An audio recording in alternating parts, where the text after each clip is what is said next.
चलिए, ये कॉन्सेप्ट जो है ओवर सब्सक्रिप्शन का कॉन्सेप्ट है। ये एचबीएससी प्लस सीबीएसई दोनों बोर्ड के लिए इम्पोर्टेंट है।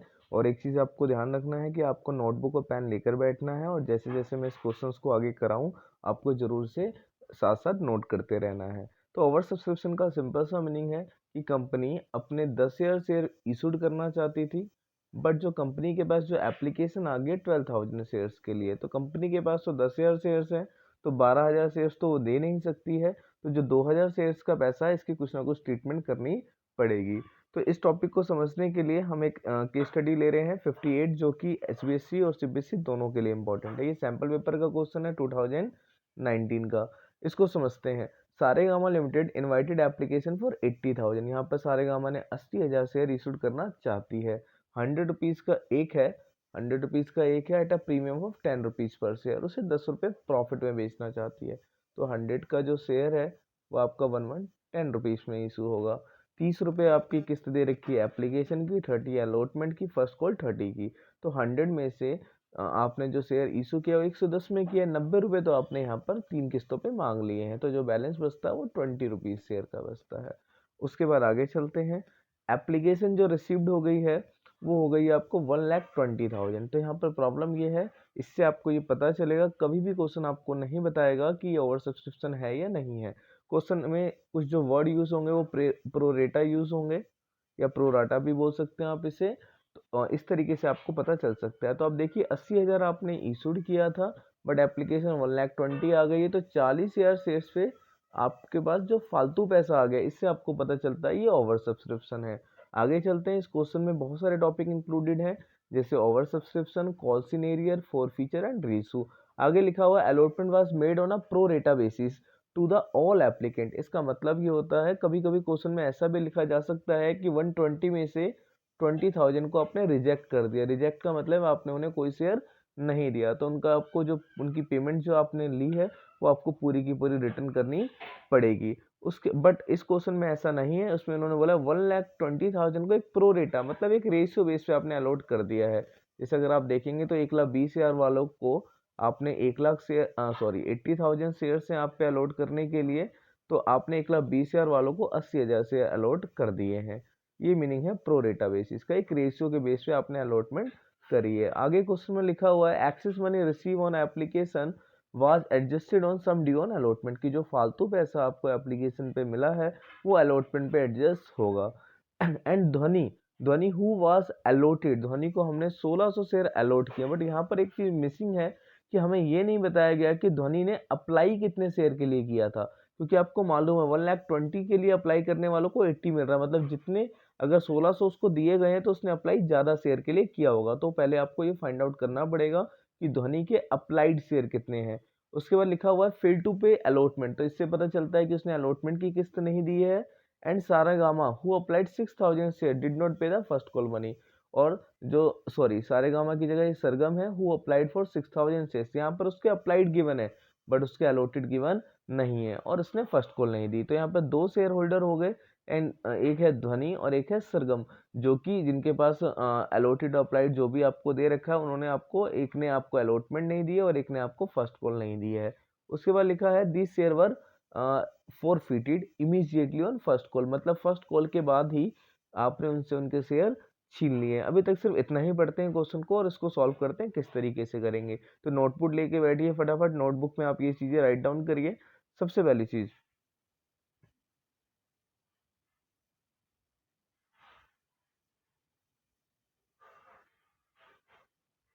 एक समरी है, ये इलस्ट्रेशन 58 का सॉल्यूशन है। 100 का शेयर 1,110 में है। ये आपकी किस्तें 30, 30 एंड 20, जैसा मैंने आपको बताया। बैलेंस लिखा हुआ है, टोटल इशूड शेयर आपके हैं 80,000 और एप्लीकेशन रिसीव्ड हुए 120 की। और आपके पास जो ग्रुप बनता है, एक साइड आप अप्लाइड लिख लीजिए, एक साइड आप अलॉटेड लिख लीजिए। 1,20,000 वालों को आपने अलॉट किए 80,000 शेयर्स। उसके बाद ध्वनि को 1,600 अलॉटेड गिवन है, तो आपको क्या निकालना पड़ेगा कि ध्वनि ने कितने शेयर के लिए अप्लाई किया, ये पहला काम है। फिर सरगम के 6,000 अप्लाइड दिए हुए हैं, तो आपको क्या पता लगाना पड़ेगा कि उसके अलॉटेड कितने हैं। ये पहले दो टास्क आपको करने पड़ेंगे। तो सबसे पहले चलते हैं स्टेप 1 में।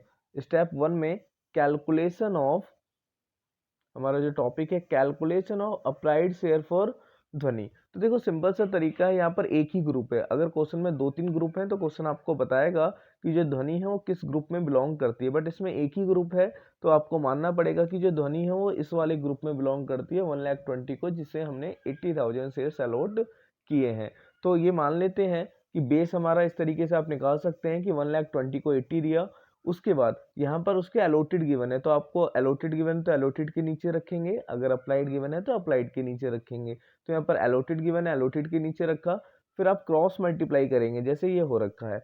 फिर जिसका पेयर बनता है, जैसे 120 और 1600 का पेयर बनता है उसे ऊपर रखेंगे, और जिसका पेयर नहीं बनता उसको नीचे रखेंगे। तो आप यहाँ देखिए 1600 मल्टीप्लाई 120 अपॉन में 80,000। इससे आपको पता चला कि ध्वनि ने 2400 शेयर के लिए अप्लाई किया था, तो हमने उसे 1600 अलॉट किए हैं। इसी तरीके से हम चलते हैं अपने सरगम, जो नेक्स्ट शेयर होल्डर है, उसके 6,000 शेयर अप्लाइड दिए हुए हैं। तो ग्रुप तो एक ही है 120 और 80 का। तो देखिए आप 120 और 80, बट यहाँ पर अप्लाइड दिया था, और जो यहाँ पर अप्लाइड दिया है और उससे पहले में अलॉटेड दिया था। तो जब अलॉटेड दिया था तो अलॉटेड के नीचे रखा है, और यहाँ पर अप्लाइड दिया तो अप्लाइड के नीचे रखा हुआ है। उसके बाद आपने सेम एज क्रॉस मल्टीप्लाई करना है, जिसका पेयर बनेगा, जैसे 80,000 और 6,000 का पेयर बन रहा है तो आप उसे ऊपर रखेंगे, और डिवाइड बाय 120 जिसका पेयर नहीं बन रहा है। इससे आपको ये पता चलेगा कि जो आपकी सरगम है उसने कितने शेयर उसे आपने दिए हैं। तो उसने 6,000 के लिए अप्लाई किया था और आपने उसको अलॉट किए हैं 4,000। पहला टास्क तो आपका ये रहेगा, आपको ऐसा काम करना पड़ेगा। उसके बाद चलते हैं हम,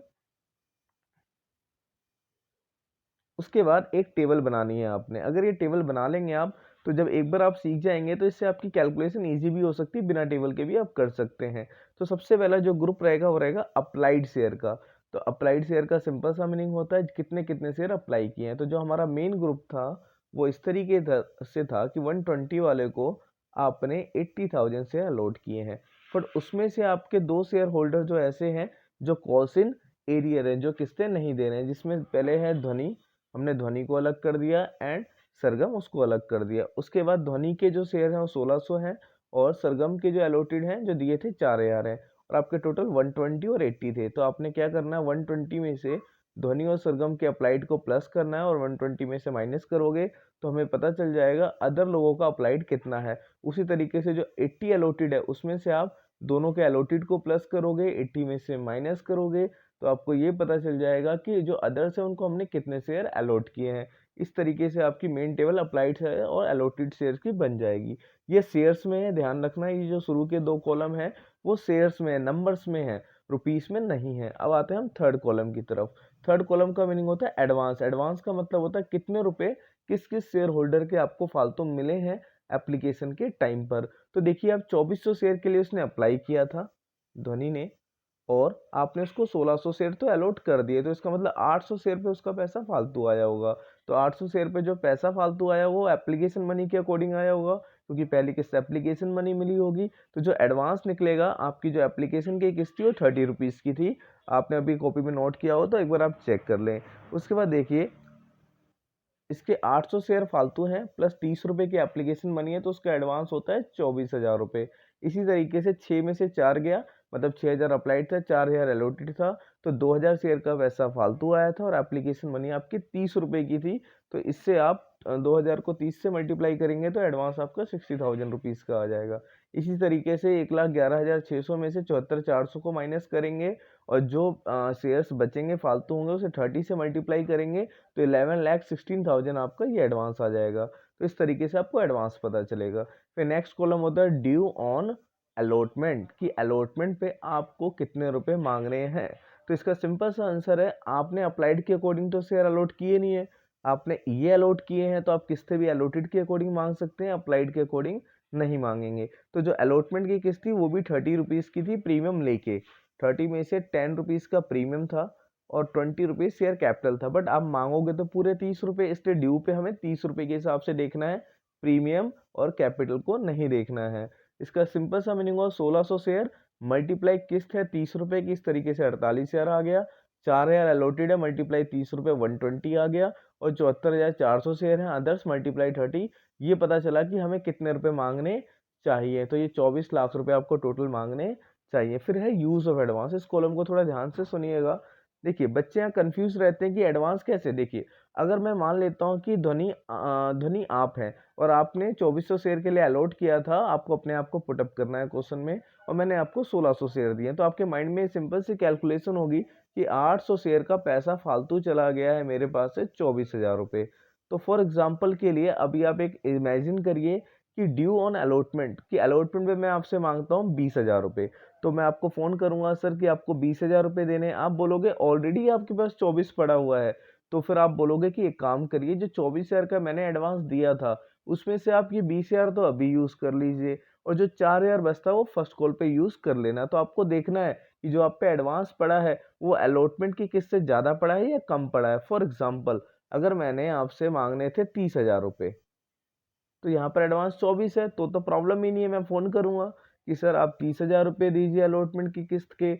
आप मुझसे बोलेंगे कि ऑलरेडी आपके पास 24,000 रुपये पड़ा हुआ है, तो यहाँ पर जो एडवांस है वो हो जाएगा, आप सॉरी 24,000 यूज़ हो जाएगा, और आप उसमें से मुझे 30 में से 30 रुपये, 30,000 की किस्त है, 24,000 आपका एडवांस है वो यूटिलाइज हो जाएगा, 6,000 आप मुझे बैंक में देंगे। सेम यही लॉजिक चलने वाला है आगे की टेबल में। तो देखिए मैंने आपसे मांगे 48,000 रुपये, आपका एडवांस कितना है 24,000, तो मैं यूज़ कितना कर सकता हूँ, पूरा 24 कर सकता हूँ। अगर मान लेते हैं 48,000 मांगे, आपका एडवांस 50 है, तो मैं यहाँ पर तो सिर्फ 48 ही यूज़ कर सकता हूँ, क्योंकि 48 ही मांगे मैंने, और जो 2,000 का एडवांस हो फर्स्ट कॉल पे शिफ्ट हो जाएगा, अगर ऐसा कोई क्वेश्चन आता है तो बट इस क्वेश्चन के लिए आपको ध्यान देना 48,000 मांगे हैं, एडवांस 24,000 है, तो आप 24,000 पूरा यूज़ कर सकते हैं। अगले अगले जो शेयर होल्डर उस पर 120 लेना है, उसका 60 एडवांस है तो 60 यूज हो सकता है। और प्लस जो उससे नेक्स्ट वाला है जिससे हमने लेने हैं 22,32,000 रुपये, जो उसका एडवांस है 11,16,000 है, तो वो भी 11,16,000 पूरा यूज किया जा सकता है क्योंकि एडवांस कम है। अब बात आती है रिसीव में कितना मिलना चाहिए। मांगा आपने 48,000 है, एडवांस आपका 24,000 यूज हो गया, तो 48 में से 24 तो उसका एडवांस ही पड़ा है, तो जो माइनस करके पैसा बचेगा वो आपको रिसीव होना चाहिए। बट क्वेश्चन आपको क्लियर बता रहा था कि ध्वनि अपनी अलॉटमेंट की किस्त नहीं दे रही है, इसलिए 24,000 रुपये को मैंने कट लगाया हुआ है। 48 में से 24 को माइनस करेंगे, 24 मिलना चाहिए, बट वो पैसे नहीं दे रही है। It is cost in arrear, ये पैसा बैंक में नहीं आएगा। जो नेक्स्ट है वो तो आपको पैसा दे रही है। जो सरगम है 120 है, प्लस 60 का उसका एडवांस है, तो 120 में से 60 माइनस करेंगे तो उससे लेना कितना चाहिए आपको 60, और वो 60 आपको पूरा दे रही है। सेम एज नीचे वाले का भी यही है कि 22,32,000 रुपये बनते थे, 11,16,000 है, तो 22,32,000 में से 11,16,000 को अगर आप माइनस करेंगे तो 11,16,000 रिसीव होता है। इस तरीके से बैंक अलॉटमेंट के टाइम पे जो बैंक में पैसा आएगा वो 60 प्लस 11,16,000 दोनों को प्लस करेंगे तो 11,76,000 आएगा। ये हमारा एक वर्किंग नोट है। तो यहाँ तक सारी बातें आपको समझ में आ गई। अब चलते हैं फर्स्ट कॉल के बारे में। देखिए हमारा एडवांस खत्म हो चुका है। जब एडवांस खत्म हो गया तो अब ये सिंपल नॉर्मल क्वेश्चन हो जाएगा जिस तरीके से होता है। तो देखिए आप पे टोटल अलॉटेड शेयर 80,000 है, और आपको मालूम है कि दो शेयर होल्डर आपको पैसा नहीं दे रहे हैं, क्योंकि फर्स्ट कॉल अलॉटमेंट, तो अगर ध्वनि ने अलॉटमेंट नहीं दी तो हम ये मान के चलेंगे कि वो फर्स्ट कॉल भी नहीं दे रही। तो ध्वनि के पास 1600 शेयर थे, प्लस सरगम के पास 4,000 शेयर थे, तो टोटल 1600 प्लस 4,000, अब प्लस करेंगे 5,600 शेयर्स होते हैं। इसका मतलब 80 में से फर्स्ट कॉल के टाइम पर 5,600 से पैसा नहीं मिला, तो मिला कितना होगा आप उसमें से लेस कर दीजिए 80 में से 5,600 को, तो आपका 7,400 शेयर पे आपको पैसा मिलेगा। इस कैलकुलेशन को सिंपल कर देते हैं, 80 दोनों शेयर्स के मिला के 5,600 हैं, तो 80 में से अगर आप माइनस करेंगे तो 7,400 आएगा। तो जो फर्स्ट कॉल का एरियर होगा इतने पे आपको पैसा नहीं मिला है, इतने पे आपको पैसा मिला है। तो जितने की किस्त है फर्स्ट कॉल की 30 किस्त से आप मल्टीप्लाई करेंगे तो फर्स्ट कॉल का बैंक आ जाएगा, और 5,600 मल्टीप्लाई 30 करेंगे तो इससे आपको कॉस्ट इन एरियर का पता चल जाएगा। अब चलते हैं आगे। अब कुछ एंट्रियां कर लेते हैं जो स्टार्टिंग की है, जहां तक हमने अभी क्वेश्चन को देखा cost in arrear first call तक। चलिए एंट्री नंबर फर्स्ट में आते हैं। एंट्री होती है bank account debit to share application account. तो आपको मालूम है इसको, इस एंट्री को करने के लिए आपको टेबल की रिक्वायरमेंट ही नहीं है। टोटल 120,000 के शेयर्स के लिए पैसा है, मल्टीप्लाई 30 रुपये से एप्लीकेशन की किस्त थी, तो 36 लाख और 36 लाख आपके आ गए हैं। फिर शेयर एप्लीकेशन क्रेडिट है तो इसे जीरो करने के लिए डेबिट कर दिया। बट आपको पता है आपने 80,000 अलॉट किया तो मालिक भी 80 से बना सकते हैं, तो 80,000 मल्टीप्लाई 30 कोई प्रीमियम तो है नहीं, तो 24 लाख रुपीज़ का आपका हो गया टू शेयर कैपिटल। अब ये 12 लाख रुपए टू शेयर अलॉटमेंट है, एक्चुअली में कॉस्ट इन एडवांस का नेम है, तो आप ध्यान रखिएगा। कॉस्ट इन एडवांस दो टॉपिक है, विद ओपनिंग और विदाउट ओपनिंग। ये है विदाउट ओपनिंग कि मैंने एडवांस का नाम रख दिया टू शेयर अलॉटमेंट। तो देखिए इस ये अमाउंट कैसे है 12 लाख रुपए, ये देखते हैं कि अलॉटमेंट पे कितना एडवांस यूज हुआ, इसका ये मीनिंग होता है। तो आपने टेबल बनाई थी, अगर आप ऊपर जाएंगे, अब देखिए use of advance on allotment में देखिए कितने रुपए हैं, 12 लाख रुपए। इसका मतलब है कि अलॉटमेंट के टाइम पर मैंने कितना एडवांस यूज किया, 12 लाख रुपए। तो ये जो अमाउंट आया हुआ है वो यहीं से आया हुआ है, 12 लाख रुपीज। एक और तरीका है इसका सीधा, 36 आप पे आया, 24 से आपने मालिक बना दिया, और जो बचा हुआ पैसा है वो आपका एडवांस है। बट ये सही तरीका नहीं है, आपको टेबल के को देख के करना चाहिए। नेक्स्ट किस्त होती है ड्यू की से अलॉटमेंट। ड्यू करते समय कोई ओवर सब्सक्रिप्शन, कोई कॉस्ट इन एरिया, कोई कॉस्ट इन एडवांस देखने की जरूरत नहीं है। टोटल आप पे 80,000 शेयर्स है, मल्टीप्लाई 30, तो 24 लाख रुपीज का आपका डेटर बनता है कि आपको 24 लाख रुपए लेने हैं। प्लस 30 में से 10 रुपए का प्रीमियम है, तो आपको 10 रुपए से फायदा बुक करना है। तो टोटल 80,000 मल्टीप्लाई 10 करेंगे तो 8 लाख का आपका एसपीआर आ जाएगा।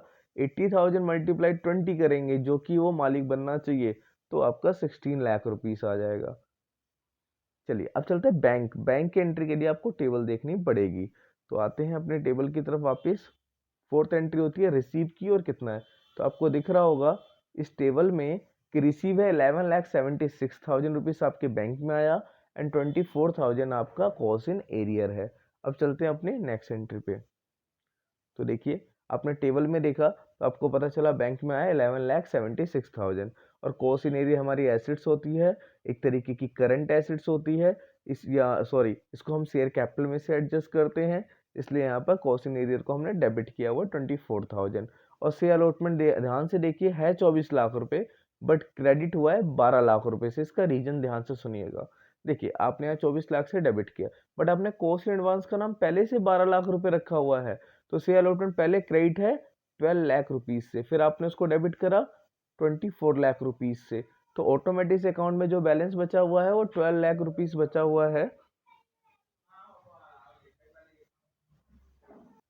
चलिए तो आपको ये बात तो क्लियर हो गई कि ये 12 लाख से इसलिए क्रेडिट हुआ है क्योंकि ये 24 लाख से पहले से इसमें 12 लाख का ही बैलेंस बचा हुआ था, क्योंकि आपने कॉस्ट इन एडवांस का नाम टू से अलॉटमेंट रखा हुआ था, जो ऑलरेडी आपका क्रेडिट हो रखा था। तो ये एंट्री आपको क्लियर हो गई। फिर आते हैं शेयर फर्स्ट कॉल।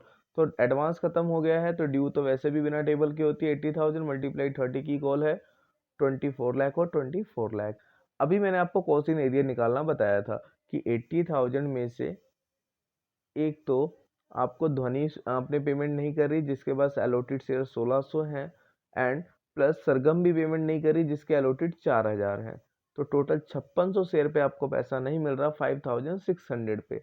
तो 5600 और 30 रुपए की कॉल है, मल्टीप्लाई करेंगे तो आपका ये अमाउंट आ जाएगा 168,000 कॉस्ट इन एरियर। अब बैंक में कितना आएगा, 80 में से अगर आपको 5600 पे पैसा नहीं मिल रहा तो मिल कितने पे रहा है, तो 80 में से इसको माइनस कर दीजिए, जो आएगा 74,400। इतने शेयर्स पे आपको पैसा मिला, मल्टीप्लाई जो इंस्टॉलमेंट है 30 रुपीज़ की, तो आपके जो बैंक में पैसा आना चाहिए वो आएगा 22,200, 22,32,000 रुपीज़ आपका बैंक आ जाएगा इस तरीके से। और share first call debit 24 lakh से, तो क्रेडिट भी कर दिया आपने 24 लाख रुपए से, 24 लाख रुपीज से। यहाँ तक की एंट्रियां हो गई हैं। क्वेश्चन ने बोला है फाइनल कॉल की एंट्री आपको नहीं करनी है, आपको फर्स्ट कॉल के बाद फॉरफिट करना है। तो फॉर फीचर की एंट्री बड़े ध्यान से सुनिएगा।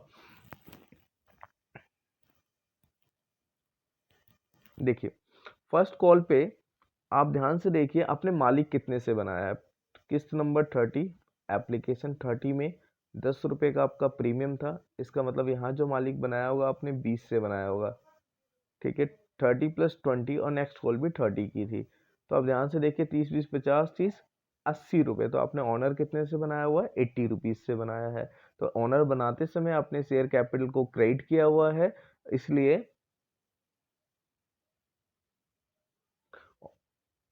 ऑनर बनाते समय आपने उन्हें क्रेडिट किया हुआ है, इसलिए मालिक हटाते समय आप उन्हें क्या करेंगे, डेबिट। तो शेयर कैपिटल डेबिट हुआ है, 5600 इस तरीके से आया। 1600 शेयर थे ध्वनि के, और आपके 4000 शेयर थे सरगम के, तो 5600 5600 मल्टीप्लाई 80 आपका शेयर कैपिटल आया। प्लस आप ध्यान से देखिए, अगर एसपीआर आपको नहीं मिलता, मैंने कुछ वीडियो में बताया भी हुआ है, अगर एसपीआर नहीं मिलता तो वो ऑलरेडी ड्यू के टाइम पे क्रेडिट हो रखा होता है, बट एक्चुअली में मिला नहीं है और अब मिलेगा भी नहीं, तो आपकी इनकम तो बनती नहीं, क्योंकि इनकम रिसीव ही नहीं हुई है, इसलिए आपको एसपीआर को डेबिट करना पड़ेगा। बट आपको ध्यान देना ये है कि जो सरगम है उसने फर्स्ट कॉल नहीं दी, तो 30 एप्लीकेशन 30 अलॉटमेंट, यहाँ अलॉटमेंट के टाइम पर प्रीमियम था, तो एप्लीकेशन दे दी सरगम ने, अलॉटमेंट भी दे दी सरगम ने, फर्स्ट कॉल नहीं दिया, इसका मतलब सरगम ने प्रीमियम दे दिया है। अगर सरगम ने प्रीमियम दे दिया है तो उसे आपको डेबिट करने की जरूरत नहीं है। तो फिर प्रीमियम दिया किसने नहीं है, प्रीमियम ने दिया ध्वनि ने, तो उसके बाद टोटल शेयर कितने थे 1600 और प्रीमियम कितने का था 10 का, तो उसने अलॉटमेंट की किस्त नहीं दी थी, इसका मतलब उसने प्रीमियम भी नहीं दिया होगा। इसका मतलब ये हुआ कि जो आपका सिक्योरिटी प्रीमियम है 1600 मल्टीप्लाई 10 इससे डेबिट हो जाएगा इनकम को हटाने के लिए। कॉस्ट इन एरियर के लिए आपको क्या करना है, सिंपल सी बात है, कॉस्ट इन एरियर के लिए आपने ऑलरेडी एंट्रियां की हुई है, यहाँ पर ध्यान से देखिए, आपने कॉस्ट इन एरियर को 24,000 रुपये ये रहा प्लस 168 ये रहा, तो आप दोनों को प्लस कर दीजिए, 168 प्लस 24,000 ये आपका टोटल कॉस्ट इन एरियर है, इनको प्लस करके आप कॉस्ट इन एरियर को आपको हटाना पड़ेगा, तो आप आएंगे तो इतने से कॉस्ट इन एरियर 192 का बैलेंस आएगा। अब फोर फीचर का प्रॉफिट कैसे निकाला वो देख लेते हैं। तो देखिए, अगर आप ध्यान से देखेंगे तो ध्वनि ने सबसे सिर्फ आपको एप्लीकेशन की किस्त दी है जो 2400 शेयर मल्टीप्लाई 30 पे दिया है, तो इसका टोटल करेंगे तो ध्वनि का प्रॉफिट निकल जाएगा 72,000 रुपीज। सरगम ने आपको क्या क्या दिया, सरगम ने आपको एक एप्लीकेशन दी थी और एक अलॉटमेंट दी थी, जो बैलेंस बचता था फर्स्ट कॉल नहीं दी है, तो सरगम ने फर्स्ट कॉल आपको नहीं दी है, तो एप्लीकेशन के टाइम पे सरगम ने 6000 शेयर्स के अकॉर्डिंग आपको पैसा दिया होगा, 6000 मल्टीप्लाई 30 1,80,000 रुपीज तो उसने एप्लीकेशन के टाइम पर आपको दे दिया, प्लस अलॉटमेंट के टाइम पर कितना दिया ये हमें टेबल से देखना पड़ेगा, तो हम टेबल पे चलते हैं, अपने टेबल पे आप ध्यान दीजिए,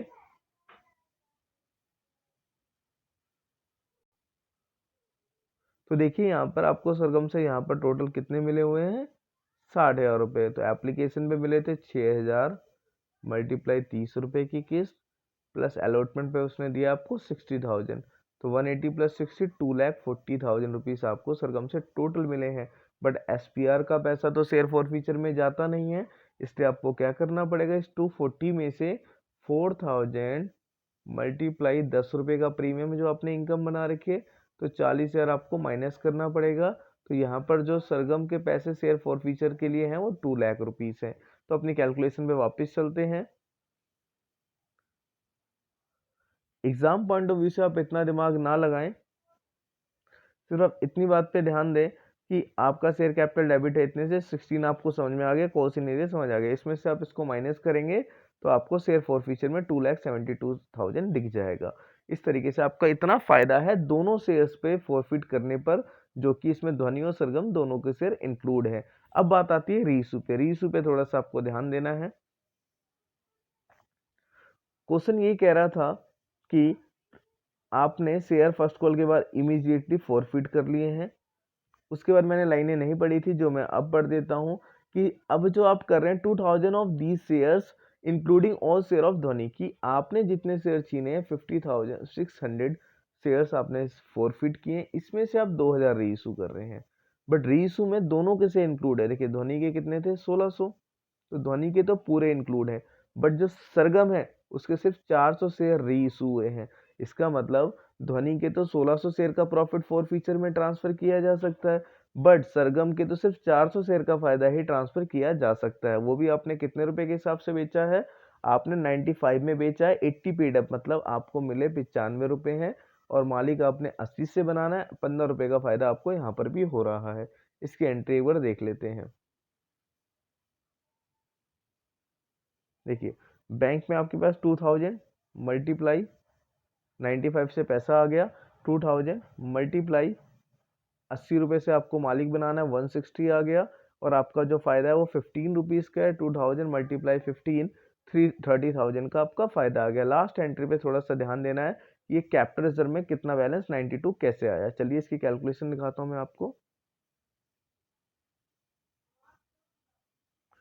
देखिए, टोटल फोरफिटेड अमाउंट था 2,72,000, जैसे मैंने अभी आपको कैलकुलेशन बताई थी।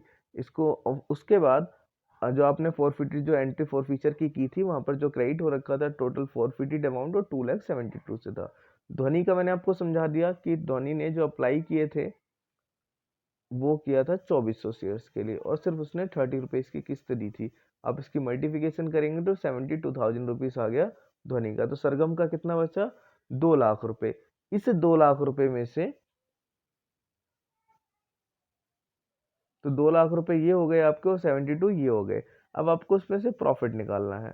तो 2 lakh divide by 4,000 total forfeited share multiply री इशूड शेयर्स। चलिए कैलकुलेशन देखिए। देखिए, ध्वनि के तो पूरे शेयर रीइशू हो गए हैं, इसका मतलब उसका पूरा 72,000 का फायदा यूज किया जा सकता है, तो यहाँ 72 लिखा हुआ है। बट जो आपकी सरगम है उसके 2 लाख का उसका प्रॉफिट था, डिवाइड बाय 4,000 शेयर उसके फॉरफिटेड शेयर है और 400 उसके रीइशूड शेयर है। इस कैलकुलेशन को सॉल्व करेंगे तो 20,000 आएगा। तो जो टोटल फायदा बनता है रीइशू शेयर करने पर वो बनता है 92,000 रुपीज। बट रीइशू के टाइम पर आपका कोई नुकसान नहीं हुआ है, इसलिए जितने शेयर आपने रीइशूड किए उसका सारा प्रॉफिट आप कैपिटल रिजर्व में ट्रांसफर कर सकते हैं। इसलिए हमारी लास्ट एंट्री जो हुई है वो देखिए, share forfeiture account debit to capital reserve. तो इस तरीके से इस क्वेश्चन को आपने पार्ट्स में डिवाइड करना है, प्लस इसको रिटर्न में इस तरीके से 2-3 आपको क्वेश्चंस करने पड़ेंगे, जब ये आपको ओवर सब्सक्रिप्शन का केस समझ में आएगा। और जो सीबीएसई बोर्ड के बच्चे हैं उनको टर्म वन की जितनी भी केस स्टडी है, जो भी क्वेश्चंस बैंक है, उनको आपने इस टॉपिक को सॉल्व करना है इस बेसिस पे।